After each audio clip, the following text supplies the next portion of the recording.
Assalamualaikum warahmatullahi wabarakatuh. Perkenalkan, nama saya Farah Adiba Aprilia dari kelas 10 MIPA 5 nomor absen 17. Di sini saya akan menjelaskan mengenai peran pelaku ekonomi. Yang pertama, saya akan menjelaskan tentang kegiatan ekonomi. Kegiatan ekonomi terdapat 3 hal. Yang pertama, produksi.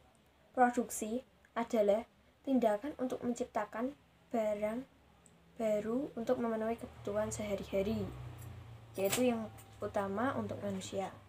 Kemudian yang kedua adalah distribusi. Distribusi adalah penyaluran barang atau jasa dari produsen ke konsumen. Dan yang ketiga adalah konsumsi, yaitu penggunaan barang atau jasa. Kemudian saya akan menjelaskan tentang pelaku kegiatan ekonomi dan perannya. Pelaku kegiatan ekonomi terdapat 4. Yang pertama adalah pelaku ekonomi sebagai konsumen, kedua pelaku ekonomi sebagai produsen, ketiga pemerintah, kemudian yang keempat adalah masyarakat luar negeri.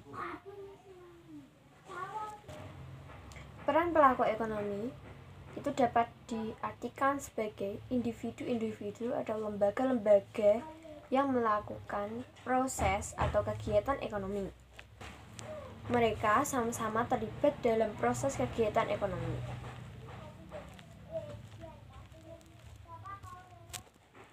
Rumah tangga konsumen adalah pemilik faktor produksi. Contohnya yaitu SDA, SDM, modal, dan lain-lain. Kemudian yang kedua adalah pelaku ekonomi produsen. Pelaku ekonomi produsen adalah tugasnya untuk memproduksi barang atau jasa untuk memenuhi kebutuhan.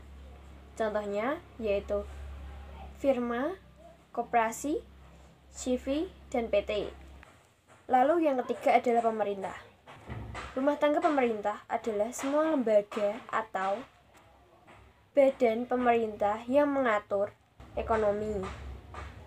Namun, untuk pelaku ekonomi pemerintah ini melalui perusahaan negara, contohnya yaitu BUMN dan BUMD. Yang menjadi pelakunya adalah pemerintah ataupun para menteri. Kemudian yang terakhir adalah masyarakat luar negeri. Pelaku ekonomi masyarakat luar negeri yaitu pelaku sebagai konsumen, produsen, dan pelaksana ekspor-impor yang melakukan kerjasama yaitu antara WNA. Di antara 4 pelaku ekonomi tersebut terdapat hubungan timbal balik atau yang biasa disebut dengan circular flow diagram.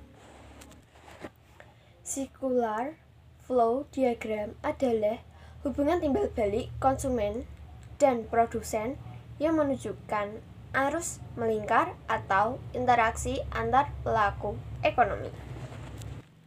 Circular flow diagram terdapat 3 sektor, yaitu yang pertama 2 sektor. 2 sektor yang dimaksud adalah rumah tangga konsumen dan rumah tangga produsen sebagai pelakunya.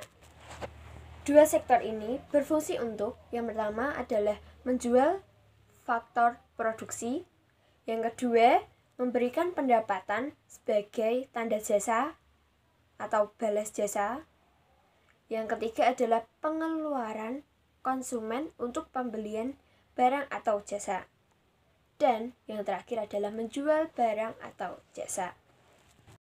Lalu circular flow diagram yang 3 sektor, yaitu pelaku ekonomi konsumen atau rumah tangga konsumen, lalu produsen dan pemerintah. Hubungannya adalah dengan alat pemerintahan. Contohnya, bila ada kursi ataupun meja pemerintah yang rusak, maka mereka akan berhubungan di antara 3 sektor tersebut, yaitu rumah tangga produsen, konsumen, dan pemerintah. Lalu, yang terakhir adalah 4 sektor yang terlibat rumah tangga produsen, atau yang pertama adalah rumah tangga konsumen, rumah tangga produsen, rumah tangga pemerintah, dan rumah tangga masyarakat luar negeri. Contohnya adalah dalam kegiatan ekspor ataupun impor. Sekian penjelasan yang dapat saya sampaikan. Apabila ada kesalahan, saya mohon maaf. Wabillahi taufiq wal hidayah. Wassalamualaikum warahmatullahi wabarakatuh.